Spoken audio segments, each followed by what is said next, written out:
Hey, welcome everyone. Uncovering growth in life's unscripted moments means learning to find strength, resilience, and personal development in situations where there is no clear plan or structure. Often we experience the most growth when life doesn't go as expected.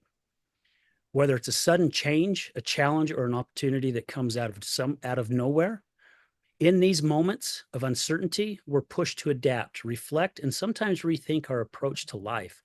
By stepping outside of the rigid frameworks we often set for ourselves, we become more we become more open to new possibilities and deeper insights. It's about embracing the unpredictability of life, using it as a catalyst for self-discovery and transformation rather than resisting it.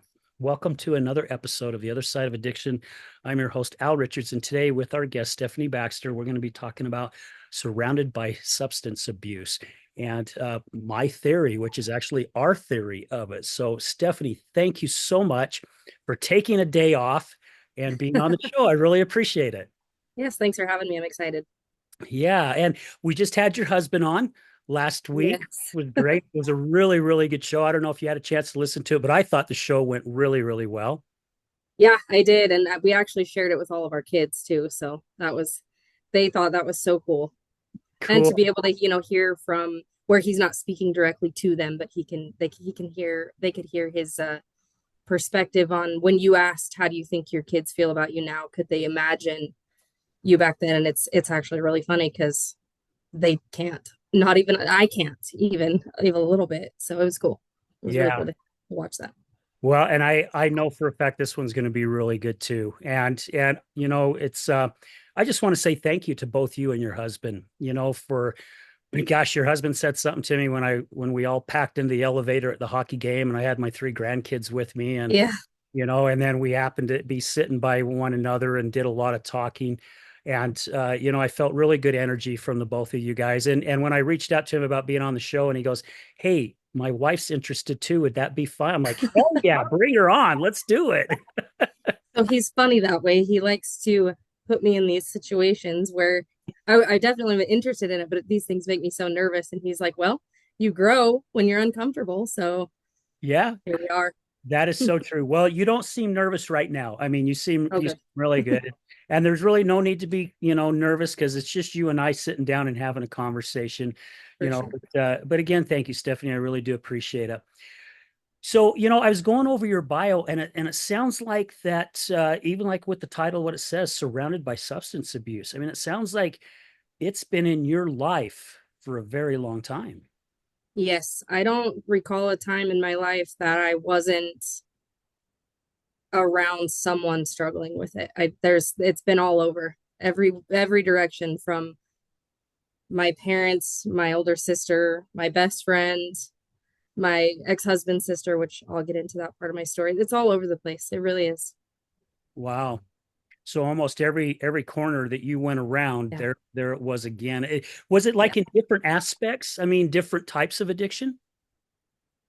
Yeah, I mean, yes and no. I mean, it's drugs and alcohol, but what's the most interesting as I've grown and learned about it is is the reason behind it all. Like each person and their story is vastly different, but it's all seems to be very centered around their own trauma, if that makes sense. No, So no, the drugs and the alcohol all the same, and how each person manages their addiction or doesn't manage their addiction, that's very different. Yes. yeah. Yeah, and it makes a lot of sense to me because, here we are, you're like the 338th show, and all the people that I've interviewed, there's something that happens in their life. There's only been a few that it was just something they just wanted to try and really enjoyed it and had fun doing it. I was that same way with when the first time I tried smoking pot or I did some cocaine. It's I don't think really I was wanting to cover up stuff. Later down the road, I have realized that there was some things that I just didn't want to deal with anymore. But really, for the most part, it was just having a good time and enjoying myself, not realizing what it was going to do to my life years down the road. Right. Right. I Yeah. can understand that. Did you find yourself in that situation? I mean, was it the trauma of being around it all the time that got you into that direction, or was it something else? So it's actually really interesting. For most of my life, so I grew up with my both of my parents were in active use most of my life. My mom, she started later in my life. I was about 14 when I found out that she was kind of dabbling in things. My dad, he was on and off all the time. When I was super young, it was alcohol. I didn't know of any drug use, but he definitely drank, and he was mean when he drank. And my mom, she was strong. She was like, I think I put this in my bio. She was strong for a long time. She put up with it. She stayed with him. She tried to support him the best as she knew how. But I was about 14 when she finally just, her theory, when I asked her about it, I just said, Mom, like, this isn't, it's not you. Why are you doing this now? And her words were, if you can't beat them, join them. And that sticks in my mind all the time because she wasn't willing to break up her family and leave my dad because of, what she had gone through with him. Instead, she decided what's this going to be like? Maybe if I do it too, I'll be happy, and those words have stuck through my mind. But it's so there's myself. I have an older sister. She has a different mom. She wasn't raised in the same house, but we did see her pretty often. And then I have two younger brothers, so that there's four between both my parents, and each of us have handled it so differently. Myself, up until about probably my late 20s, I was so against anything like using anything that could potentially create an addiction because I was so scared of addiction. And I hated it. I had so much resentment for any of those things. So it wasn't until I was in my 30s when I really started to drink quite heavily. And it actually had nothing to do with my past. It was more relative to my mom passed away. And that's when I learned, oh, this is much easier. I'm having a bad day with grief. Alcohol made that go away. So it actually had nothing to do with how I grew up and everything to do with not knowing how to cope with a loss. Wow. You know what? Yeah. And I think many of us out there that happens to us. I mean, I just recently, as you know, lost a leg, and then 7 weeks later, I lost my ex-wife, who I was with 18 years and stood by her side through her addiction, and we finally had to separate. To get, I had to get myself away from it.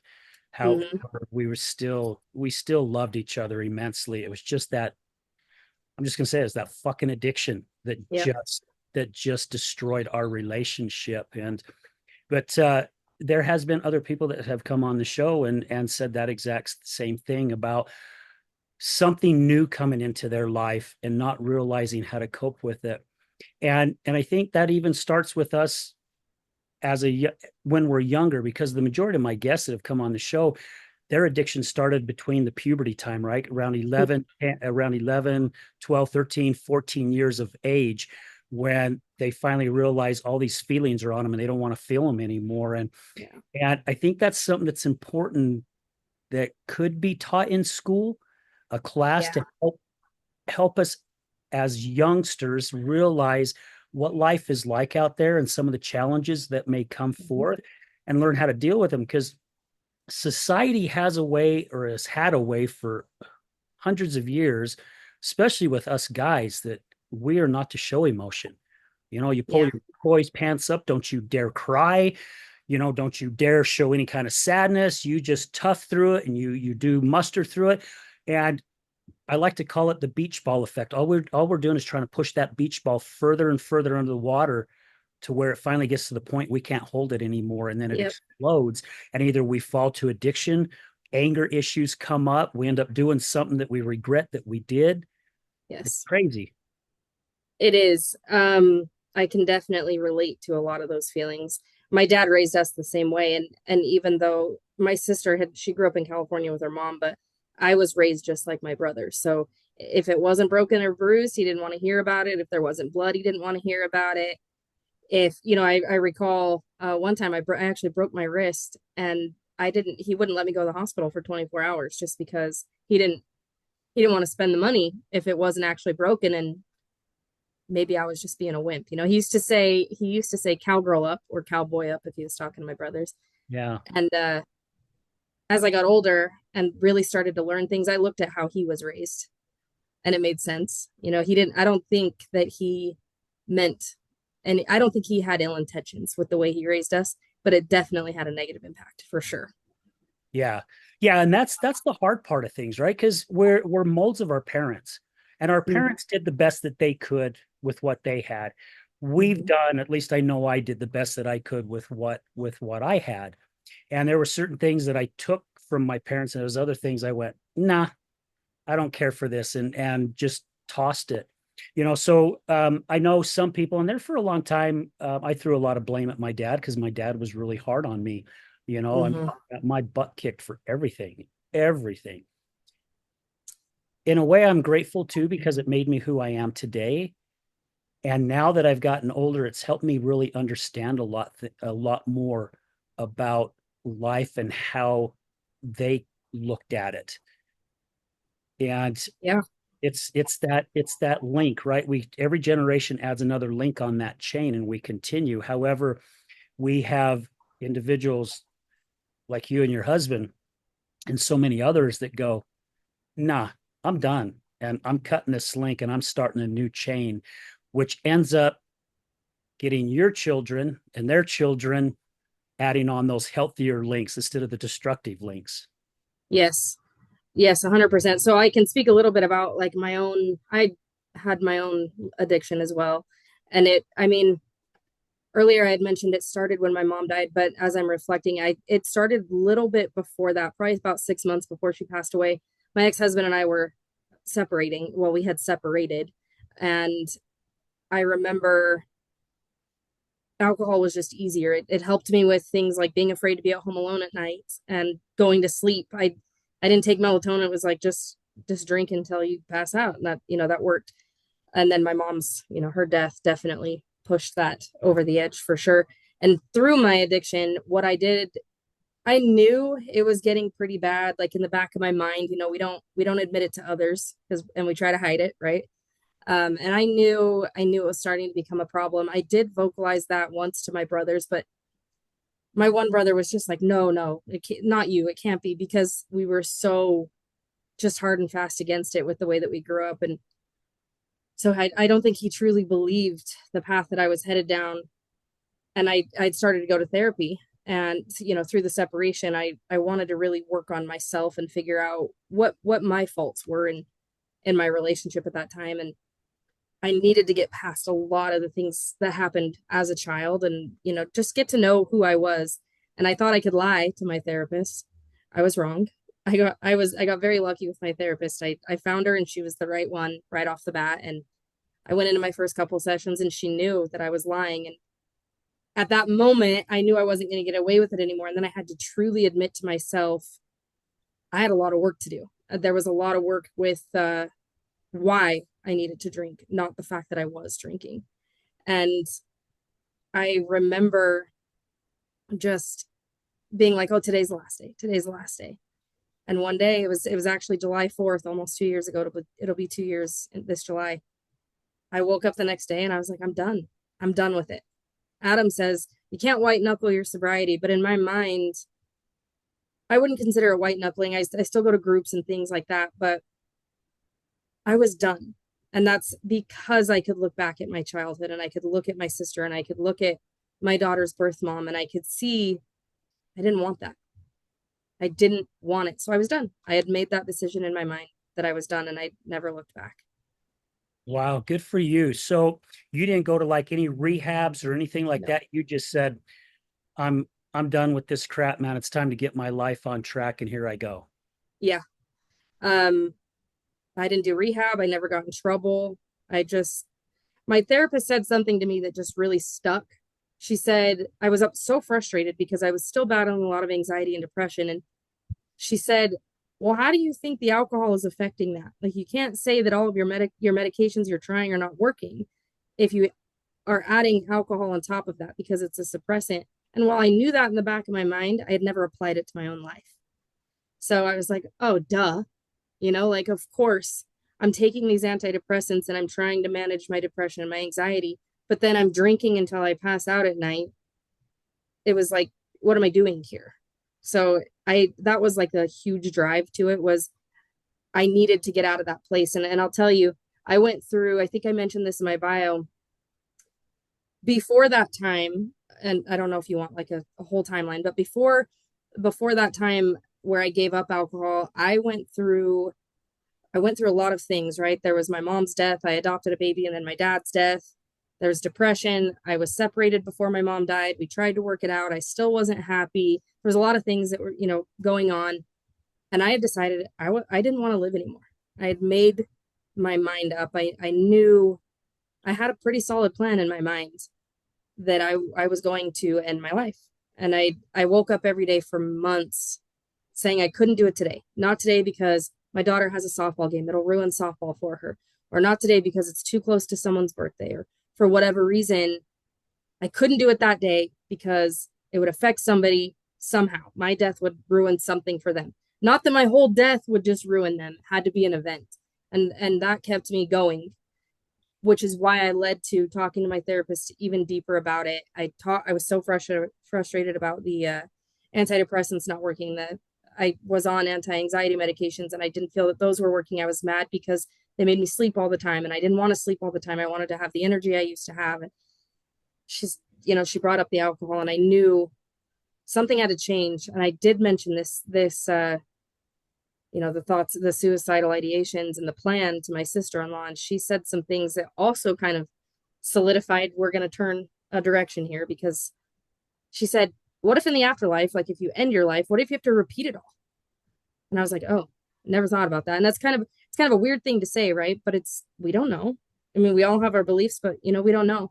And the other thing that she said to me was, the pain that you face every day after losing your parents, you're going to leave your kids with that. And I just was so lost in my own, I don't know, like storm of all the things that was going on in my head and my heart. I didn't think about it like that. So I decided, I'm giving up alcohol. I'm working on me. I've got to find myself. I need to figure out my purpose. I need to figure out my passion, really. Like, what am I doing here? What's going to drive me to keep going? And it can't just be your kids. People will say, I live for my kids. I'll die for my kids. It's like, no, it's got to be for you. It really, at the end of the day, you've got to live for you. You've got to want to have a desire for yourself. And I didn't have that. So I was also working two jobs at the time. I used to work at a domestic violence shelter out in Tooele.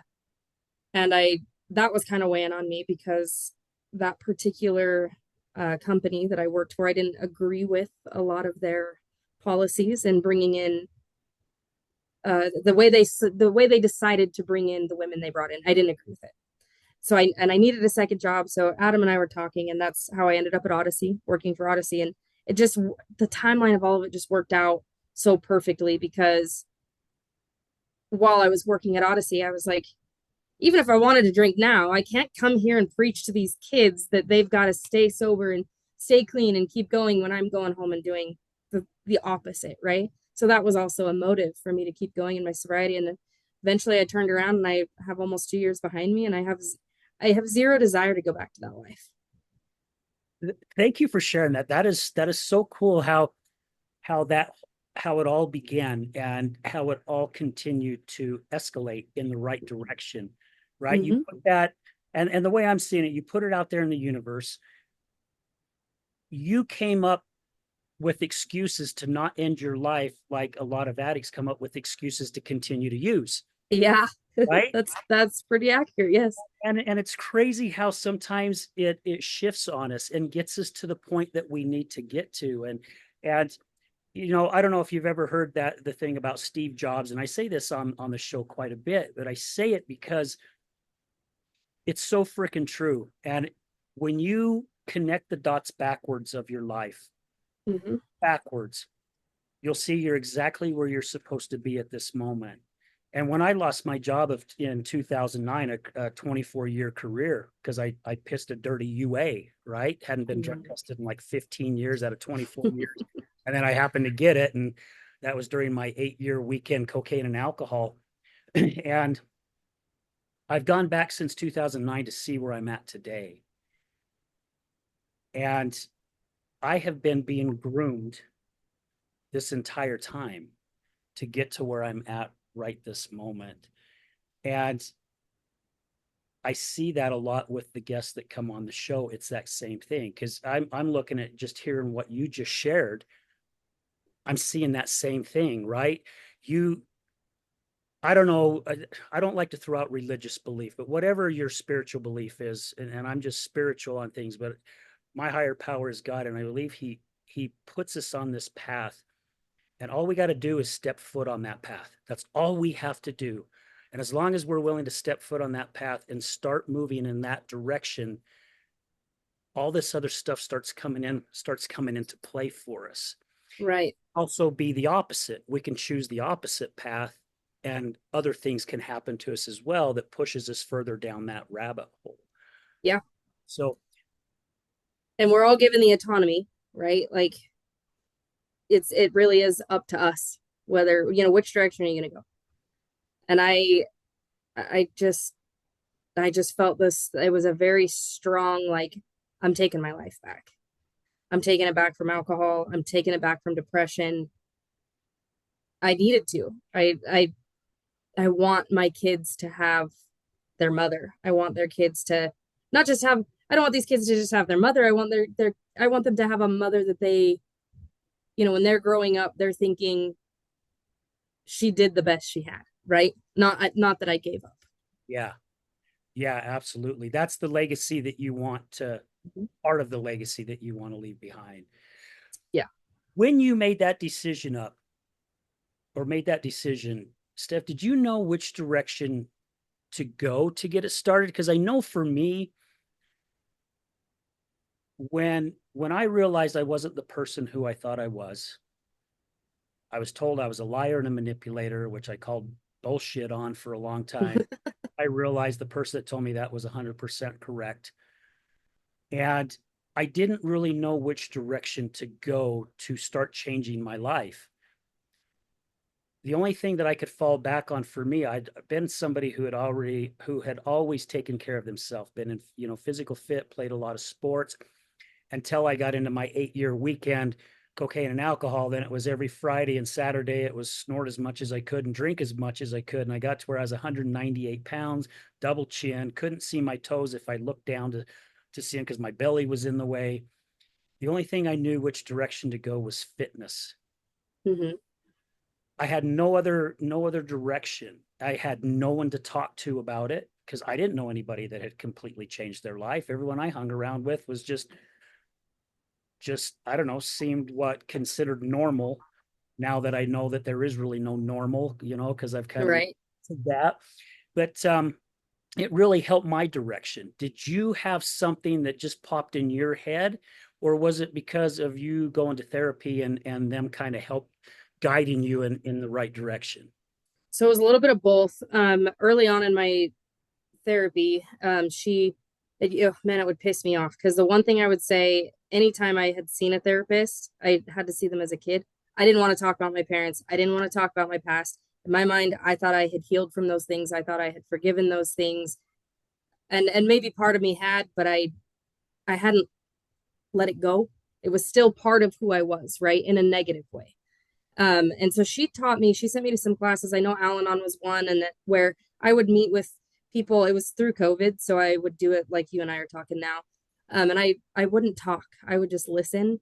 It wasn't required to talk, and I would hear these people with very similar stories about their childhood and their parents. And sometimes it wasn't necessarily addiction, but it was lack of acceptance for some reason or another. And I started to feel like, oh, there's a lot of people out there that have the same type of story as me. But then I fell off that path because I just stopped doing all those things because I had so many other things going on with my mom and all the other things. So I stopped attending those classes. But as I had started to really make this shift in my life, and I did tell my therapist about the suicidal ideations. We came up with a safety plan. Even then, I was like, I'm telling her, but I'm doing my due diligence by telling my therapist about it, but I'm not going to follow the safety plan, right?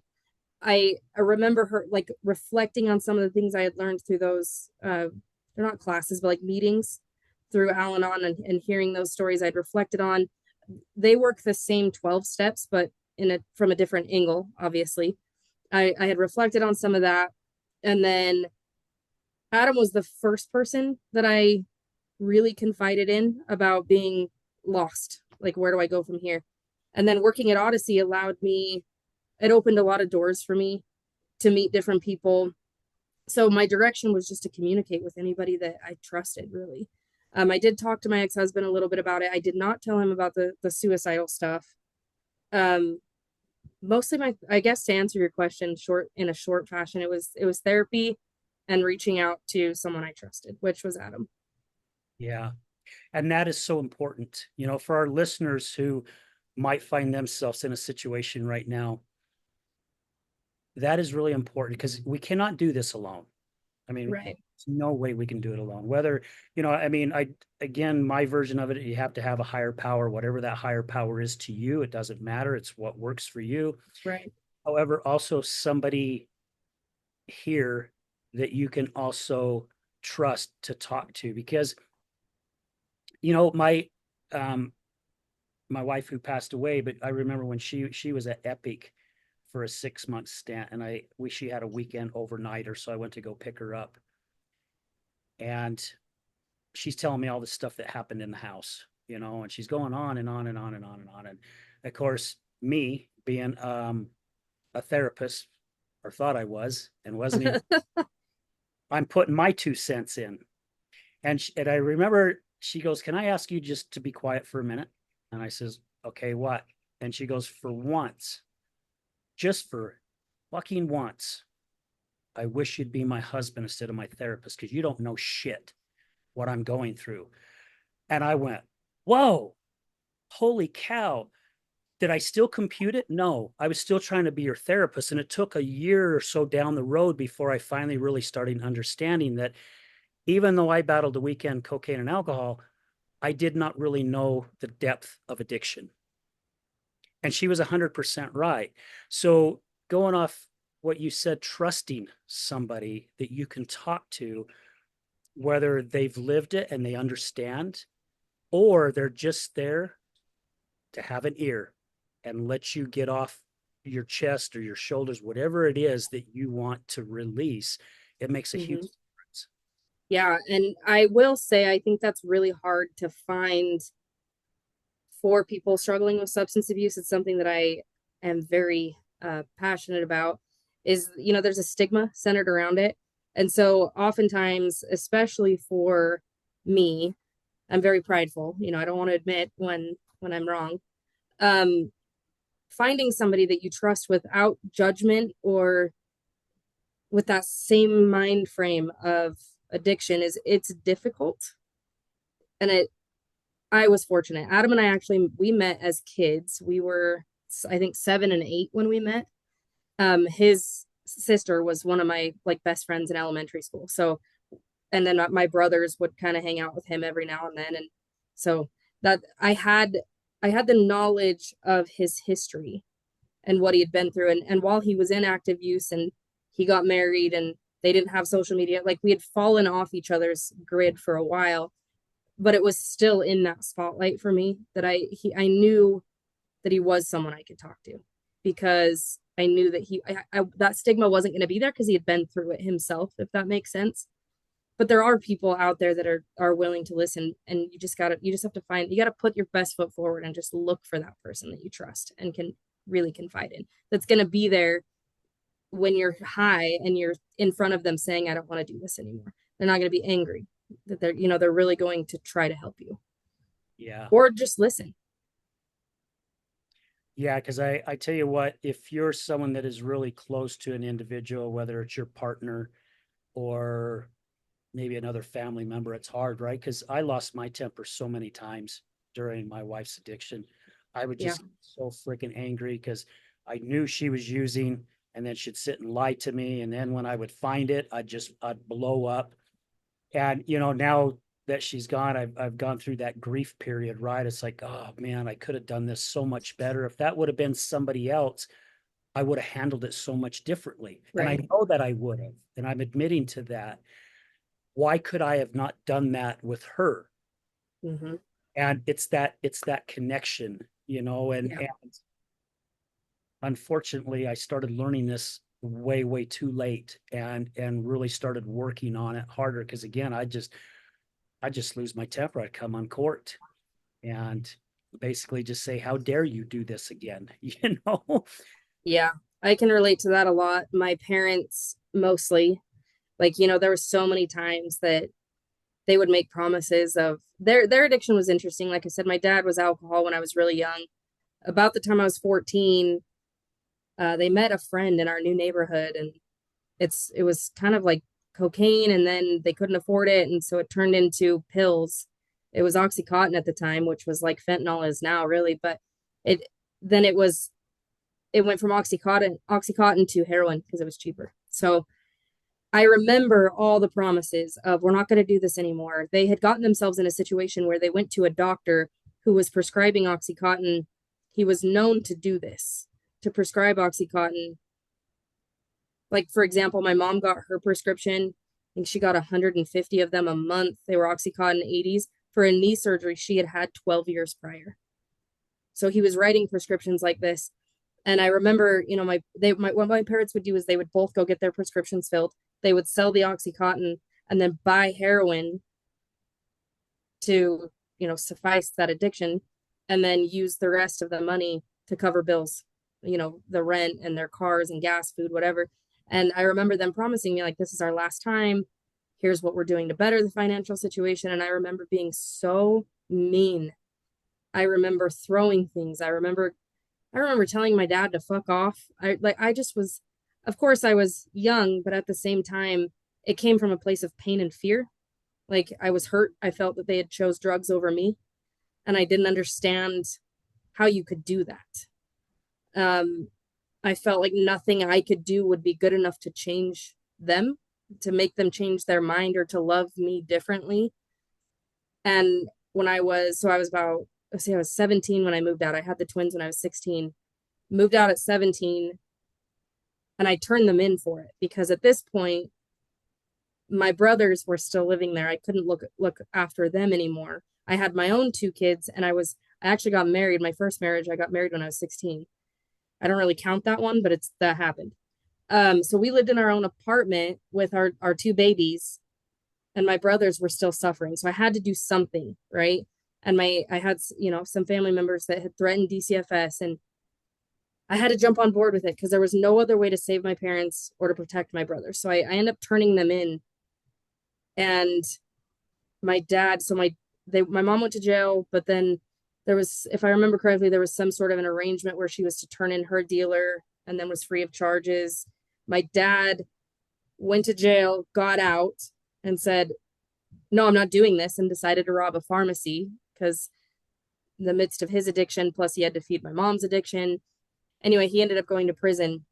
So I had more time with my mom, and I said and did the most awful things every time she would use. I took it as a personal attack. Like, you're doing this to hurt me.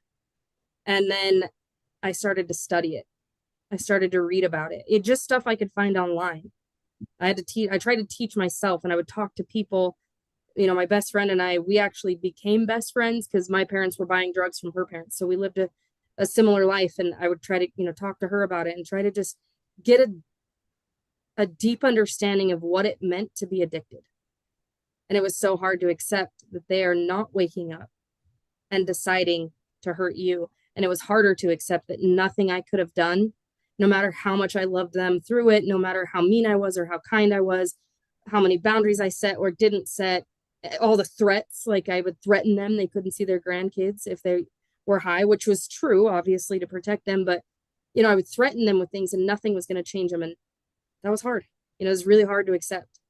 But what I learned, the most valuable and important lesson that I learned was that they didn't wake up and decide to be addicted to anything. They made some bad choices. My mom, I explained why she started using.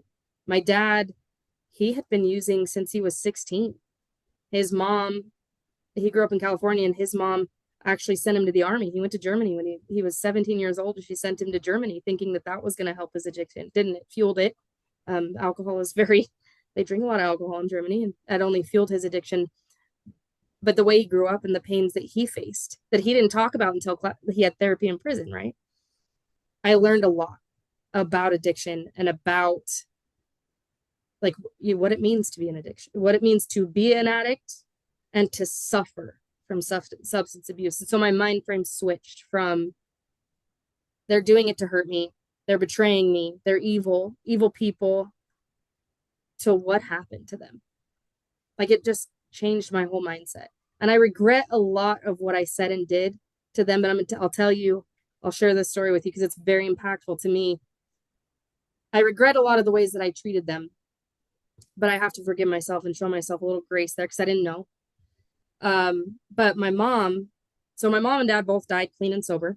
It had nothing to do with their addiction. I'm sure it probably took years off their life, like smoking and drinking will do, right? But that's not why they died. 2 weeks before my mom died, she was having some anxiety and she FaceTimed me and she just said, I'm scared. And I said, why? It was random, why are you scared? And she said, I just don't think I'm going to go to heaven. And I said, why would you think that, Mom? And she said, because of how I raised you. I said, what are you talking about? Like, what does how you raised me mean that you're not going to go to heaven for? And she said, because I spent so much of my life like high or drunk. I spent so much of your childhood. I was there, but I wasn't there. And she didn't think that God was going to forgive her for those things. And, she had stolen things from her sisters. She had manipulated people for money to pay for drugs or pay for other things because she spent her money on drugs. And she just felt so guilty. And I don't know why these words came out of my mouth. I didn't even have this time to think about them before they came out of my mouth.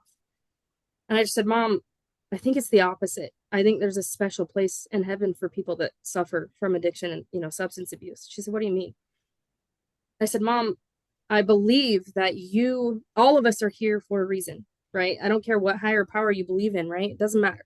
But every single person you cross paths with, every person you have a conversation with, every person you lock eyes with, it all happens exactly how it's intended to, right? I said, so if that's the case, then you did exactly what you were supposed to do.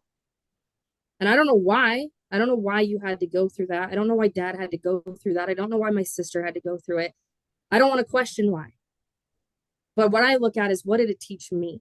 And how do I take that and go with it in my life, right? If picture a world without people that's, had to deal with this. It'd be weird, right? Like we all have to go through it. And I said, Mom, the true test is on me and the people around you. It's not our place to judge you. That's God's place. My higher power is God. I said, it's only God's place to judge you. It's my place as your daughter and as a human to help you, even if that means turning you in and you go to jail or sitting at your side when you're in a rehab or making sure you don't die because you overdosed. Like there are boundaries, right? I don't want to say that all of us have to do these things. There's boundaries. But I told her, and she was crying. I mean, she was just bawling. I said, no matter what you think of yourself, and at this point, she was 6 years clean. I think she died 6 years clean and sober. No matter what you think about your past, like I wanted her to know as her daughter, somebody that, I mean, I was always there for her. I never gave up on my parents, but somebody that went through the thickest and the darkest times of her substance abuse. I wanted her to know that it was important to me. I wouldn't change it. And I say that with a smile on my face because it's true. I would not, if there was a genie right in front of me, my wish would not be to go back and change my life. I wish they didn't have to hurt. I wish they didn't have to go through what they went through and why they had to go through it. My dad's childhood, from what I understand, was pretty rough. I didn't grow up with his parents or, a lot of my aunts and uncles. It's very distant just because we live far away. So what he, with the stories that he told me and the pain that he endured that led him to want to numb and the lack of trust in society and doctors, therapists that he had to seek help. I do feel sorry for that. I do. I would change that they had to hurt to teach me a lesson, if that makes sense. But I felt that the true test is on those around us. Mm-hmm. Because, there's someone in my life when they see, a person on the side of the road, and that person is struggling with substance abuse, and it is very evident. The comments that are made are, well, it's, just another junkie. I don't ask those questions because of how I grew up. I'm able to look at that person and say, I wonder what happened to him. And that's important to me. 2 weeks later, she died, and the day that she died, I took it in like it was hard, right? It was very unexpected. She did have congestive heart failure, but that's manageable in life. It's similar to asthma. You just have to be careful with your water intake and sodium and this, that, and the other. Do I believe my mom did everything she was supposed to? No. I think she drank too much soda, probably put way too much salt on her food, but she lived her life happy, right? And the day she died, I immediately, when I left the hospital, I remember thinking, had I not have said that to her, would I have lived with that same regret of being mean to her my whole life? And I wouldn't. And so to talk about like everything happening the way that it's supposed to, I don't know why those words came out of my mouth. I didn't think about it. It wasn't a premeditated conversation. I had no idea that that's how I felt. But I did. And I think that when she died, I think she was at peace with it. And I hope that everybody can find that peace. And like I said, I'm proud of them. They died clean and sober, but that's not going to be everybody's case. Even if they hadn't died clean and sober and they'd lost the battle to addiction and that's why they died, I wouldn't feel any differently. Yeah. And you gave me goosebumps throughout that whole time. Seriously. And I feel a lot of emotions behind it because of my recent loss, and with what you said to her, that could have been, like you just said, that could have been her ease to Yep. finally go, okay, I understand this, right? That's Yep. why time came for her. Yeah. And something else that you said that really resonated with me, and you said something about how we're not able to help them, how you always stuck by them, but you'd get so mad because you couldn't help them. Yeah. You made me realize that could have been why I got so angry all the time, Mm-hmm. because I'm a rescuer. Yeah. I Agree. every relationship I've gotten in, it's like this woman's had all kinds of crazy stuff, nasty things happen in her life, had bad relationships, and I'm like, here I come. I'm going to ride in on my stallion. My armor's going to be all shiny, and I'm going to come and rescue you or take you off the railroad tracks or whatever, just to Yeah. come to find out that everything you do to try to help, you just keep tarnishing your armor, Yeah. because you can't change somebody who doesn't want to be changed at that time. Right. Their time to change is their time, whatever that time is. And hopefully it comes, and sometimes it doesn't. Mm-hmm. And you really opened my eyes when you said that, because I think that's a lot where the majority of my anger came from, is knowing I could not save her. I mean, I would kick her out, and then within a few days, I'm putting my hand back out, going, "Let me bring you back in to get you off the Yeah. streets. Let's feed you. Let's give you a roof over your head. All I need you to do is not drink." And then within 24 hours, the drinking starts again. That's back out, and it's like, Yep. why can I not save you? Why can I not get you to open up? And I used to tell her all the time too, you love alcohol more than you love me. I've also come to realize, and this was years ago, that was never the case. That woman never lost her love for me, ever, ever. And it's just that addiction gets just a hold of them. And it's hard for us to bring that out. And something that is hard for all of us, every single one of us out there. And that's admitting what our faults are. And Mm-hmm. that's coming out and talking about our traumas, our issues. And the reason why it's so hard for us is because of that fear. And you said this a couple times. It's that fear of being judged. It's that fear of being ridiculed. It's that stigma again. And me, like yourself, I'm one now that when I go downtown, whether I'm working down there or going down there for something, and I see the addicts and the unsheltered down there, the old Al was like, get a effing job, you freaking bum. I mean, get your shit together, get your life together. Then I end up being around all this addiction. I end up getting in the recovery community. I end up doing a podcast and hearing all these freaking amazing, amazing stories and journeys. I do the same thing as you now, Steffi. I go, what's your story? What has happened to you that Yep. got you to this point? And then my brain starts going, oh my gosh, was you abused as a child, or did you lose somebody, or did something really tragic happen to you? I mean, what got you Yep. to this point? Because many of us know in addiction recovery, we know, or the recovery community, we know that it's not the drugs, the alcohol, the porn, the gambling, the eating, the shopping, the work. We know that's just the band-aid. All we're doing is using that to cover up our feelings inside. Yep. 100%. So what is it that so many individuals out there are going through? And then again, the stigma of, if it's drugs and alcohol or even porn now, it's like, stay away from me.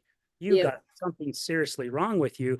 But it's okay that a doctor prescribes you 150 Oxycontin, or Of it's course. okay that you're addicted to shopping and you're still broke. It's the same thing as buying drugs. Yep. Oh, why does society accept these certain things, but not these? And it's because of what they've put behind it. Yep. Absolutely. And I think too, living in Utah it's very challenging because Utah's its own bubble, right? You're either one side or the other in a lot of cases. For me, everybody I come in contact with, I'm going to share a story about my best friend. I did this with permission. I wanted, there's a reason. With we grew, like I said, we grew up with our parents. My parents bought drugs from her, and I think we met the summer before seventh grade, and then ended up having each other in like the same first period or something like that. We've been friends more than half our life. She had some things that caused her to go down that road. A lot of it was she experienced back pain. She had some serious back trauma and ended up on pain pills, right? And then her thing spiraled. Well, she's been on the roller coaster, and I know when she's using because I understand her. I understand her behavior. I know her, and I offer the support. And when she closes that door, I wait for her to be ready, right? And an example of that is months back. It's been quite a while now. She finally came to terms with the fact that she was caught, she was in active use, whatever. I talked to her sister. That whole family is like a second family to me. I spoke to one of her sisters. I knew she was using, but got the confirmation. To make a long story short, she was willing to go to rehab if I took her. She did not want her family taking her. She didn't, and for whatever reason, didn't have that trust, that connection, whatever it is. She wanted me to take her, and I was fine with that. I told her and her mom, be ready at this time. We're taking you to Odyssey. They have the space, whatever. I picked her up the next day. We had her bags in my car, and we're driving up to Odyssey. And the closer we get, the more anxious she's getting, the more panic she's getting. She's also coming off of a high. And there was a lot she used. I know fentanyl was part of it and whatever. I don't know all of the details of what she used, but I know that she was coming down off of a high, and she had got the jitters, and she was starting to really panic. And I remember we were not even a block away from the Odyssey, the building where you check in at before you go to your actual facility. And she says, "Will you stop at the gas station? I'm not going in there before I have one last cigarette." And I said, "Sure." And I bought them for her. She didn't have any money, so I got her that and a drink. I don't even remember what it was. And I come out, and she's talking to some person in a truck, and she said, "Can I just take one last hit?" I said, "Of what?" And she tells me. And then the guy introduces himself to me, and I said, "I'll be in the car, but we're still going." And she did what she had to do, and I drove her ass to the Odyssey, and I sat there with her. And then because she is a diabetic and she had some other things that they had to manage before they could put, with liability and health issues, before they could put her into the facility, she had to go get her diabetes managed at the emergency as she was withdrawing. So I drove her up to the ER. My daughter was having surgery the same day, that afternoon. So I sat with her for as long as I could. And she was yelling at me. She was so mad. And The old me would have said, fuck you. I want nothing to do with this. You did this to yourself. You're staying here alone. Sit here alone. And the new version of myself was like, I remember thinking, like, did you just watch her do drugs? Are you really okay with yourself? And I was, because that's what she needed to do. That's what it was going to take to get her where I needed her to go to get help. She's clean and sober now. She's been clean for months. A long time. I don't know the exact dates, and she hears this. I'm sorry, but I know she's put a lot of work into it, and that meant something to both of us because that there was a trust there. There was, and I asked her if I could share that story long before this was recorded, but there was a trust there, and there was a bond that was there, and we went through something where she went through one side of it, and I went through another side of it at the same time, and it was incredible for me to be able to look at her and even watch her do the drug and still say you're going right there. You're going to rehab. That's what's happening today. And she did that. And that's going to be something that I think both of us will remember the rest of my life. And while other people could say you let her do the drugs, like why wouldn't you just, because that's what she needed. Because I heard her. Because I understood what she needed to do to get where she was going. Even if it was just fighting the anxiety, regardless, she was going to go through withdrawal. She knew that. But that's what it took to get her there. And I was okay to do that. And it's incredibly impactful to me for myself to say I did that for someone. Now I'm not patting myself on the back or gloating for it, but to be able to genuinely feel like I was there for someone and I had that trust for someone is that emotion and that feeling is the same as the conversation with my mom. Yeah. Because she's still clean today. And if she only makes it 6 months, well, then we'll go through it again. I'll be right there. Will I condone it? Will I buy it for her? Will I provide a place for her to live while she's using? Absolutely not. But she knows that. That's why she doesn't talk to me when she's using. But when she's ready, she knows she can come to me. And that's incredibly impactful. And the last story I'll share with you is my daughter's birth mom. We adopted my ex-husband's sister had a child. She had some substance abuse issues. This was her sixth child. The other ones had either grown up as adults, and she had two that were adult children and three that are being raised by grandma. But grandma is tired of raising kids. This is a brand new baby. We took her in. We originally were just foster care until they were trying to reunify mom and the baby, but it didn't work out because she had already had so many kids taken from the state, and then dad had these other cases, and she decided on her own that she was going to sign her rights away. She asked us to adopt, and we obviously said yes. I hated her. I'm gonna tell you right now, I hated her. My plan, my intent was to never allow her to see this child. I was so mad. I wouldn't let her come to her first birthday. I was, and this is prior to, it was after my mom died, prior to my dad, or before dad's death, and before the story I just told you about my best friend. I was in the midst of all of that. But I was so angry with her because I'm like, how could you do this? Like, why would you bring another child into the world? What are you thinking? And I was so mad. Like, I was mad for my daughter. And I don't know what, I mean, through my self love journey and giving up my own alcohol and the fight I had to go through, just to want to give up the alcohol and my suicide stuff, something snapped in me there too. And she's been clean. I haven't spoke to her recently, but the last time I heard she was still clean, it'll be 4 years. Wow.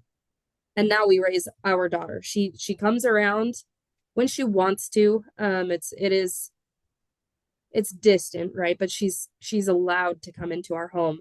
And when she does, she does interesting things. Like she plays with my daughter. Her name's Georgia.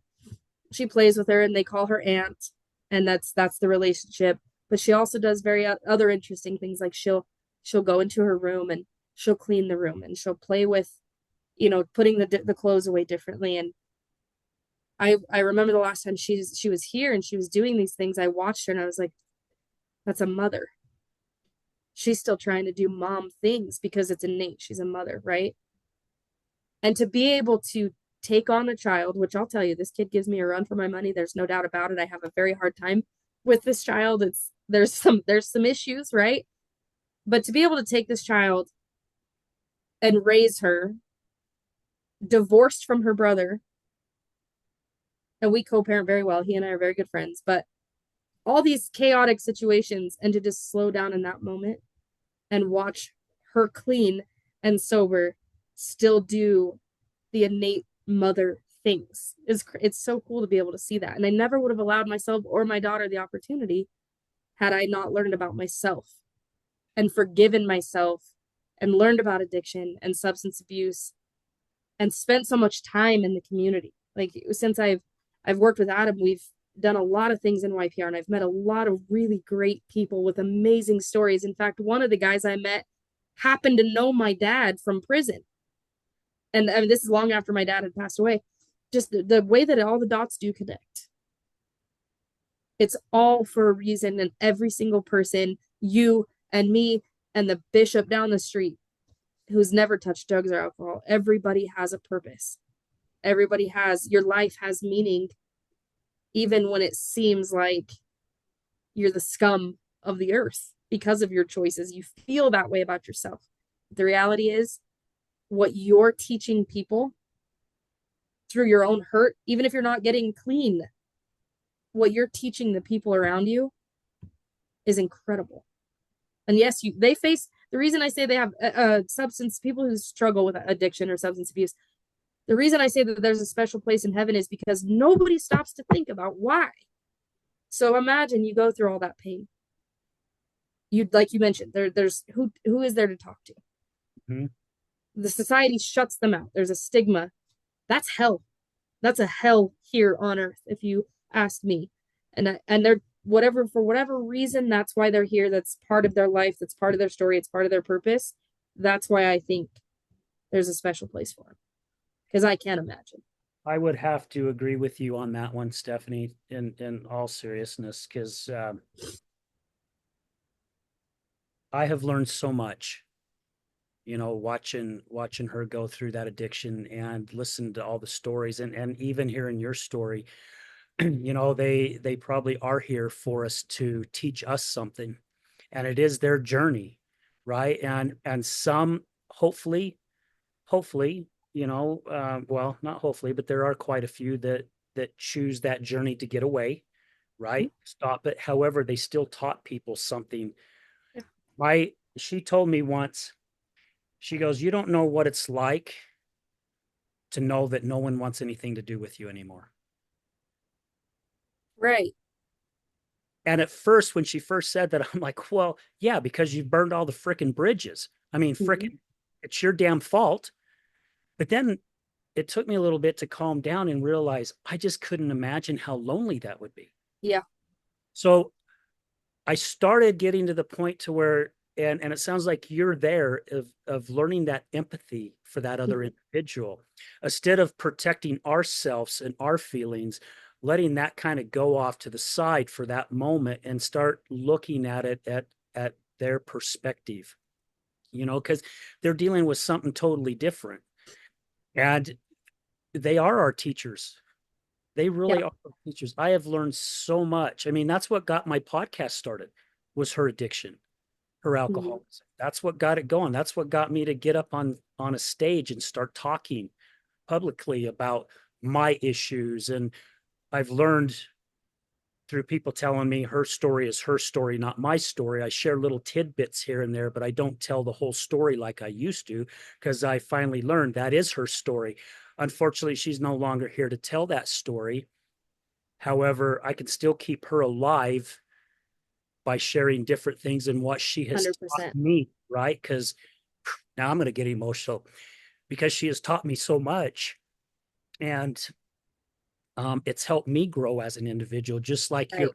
has helped you grow. Your friend has helped you grow as an individual.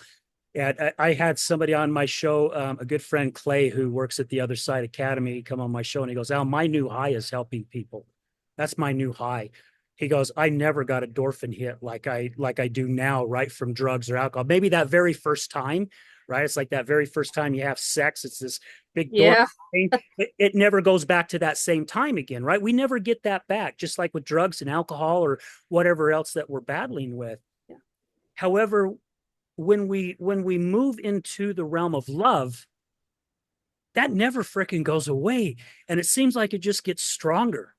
and it gets better. It's like it's a first time every single freaking Yeah. time that you get to that point. And you said something that's very, very key, Stephanie, and it's about how we look at ourselves. I was a guest on a podcast a couple of weeks ago, and the host asked me what brings me joy. And I told her, I says, gosh, I've never been asked that question before. That's a good question. And then I stopped and I went, no, wait a minute. I have been asked that question before. What was my answers? And I'm going, okay, well, my grandkids bring me joy. Going hiking brings me joy. Being on a golf course with friends brings me joy. My family brings me joy. Every one of those that popped through my head really quick in that short period of time that all that was happening, all of a sudden, it just dawned on me. For the first time in my life, I love who Al Richards is, who I become. 17, 18 years of working on me, which I will continue to do the rest of my life. Working on me has brought me to a point where I can say, I really freaking love me. And because of that, I have brought so much more love and joy into my life. It just comes to me, and it's like when we get to that point where we have that about ourselves, it's like the universe or the higher power, which is which is the universe, it just rewards us with so much more love that comes into our life, and it really helps us get through so many other trials, because life still ain't going to be perfect. Doesn't matter what Right. we learned in our life. I like to say shitballs are still going to be thrown at us. Some of them are going to hit us square in the damn face. We're not going to like it. However, when we get ourselves to a certain point in our life, we've learned better management skills. We've learned to stop and slow down and think a little bit more instead of reacting so damn quick, which that's how my life always was. It was like something happened, boom, react as quick as possible, hit it square in the face. And it doesn't matter what happens. And then down the road, you're going, oh shit, I shouldn't have done that because this just Yeah. worse, right? So I'm glad that you shared all that, because it brought so much attention to me, and helped me realize some things that probably I was doing wrong in my past and not realizing it. That's what I love about these freaking shows, because I still learn from my guests. I learn from my grandkids. You know, you're never too old to learn from anybody. Right. 100%. Yeah, man. Thank you for sharing all those. That was very, very strong and very impactful. At least it was for me. I hope it was for our listeners as well. I do too. I think I'm very passionate about it. There is hope. Oh, of And course. I hope sharing that. I hear a lot of people in our meetings at YPR, people are, why should I get sober? Why should I get clean? Like my family hates me anyway. And the reality is they don't, and you need to do it for you. And life is so much brighter on the other side. It really is. Yeah. Well, and those, when you get yourself to that point, those that are meant to stay in your life, they'll stay in your life. You Mm-hmm. haven't lost everything. You may have lost some, but you have not lost everything, because you Right. back. You really do. And again, those that are meant to stay with you in the remainder of your journey, or even another quarter of your journey, however it may be, they're meant to be there. The ones that don't come back, they're meant to stay away. That's just how it works. That's just my version of it. I agree. Yeah. Any words of wisdom, Stephanie, you would like to share Oh, with our listeners before we sign off? words of wisdom. Like I said, there's hope and life on the other side is very bright. And like I've said throughout the podcast, there's a special place in heaven, whatever that means to anybody. And I think all is done through gratitude. I mean, I'm grateful for Adam and his past. I'm grateful for every trial and tribulation I've ever faced. I wouldn't change any of them. So gratitude is the attitude, as cheesy as that is, and there's hope. I love that. That's a good way. Somebody said the other day on a show, motion is the lotion for emotions.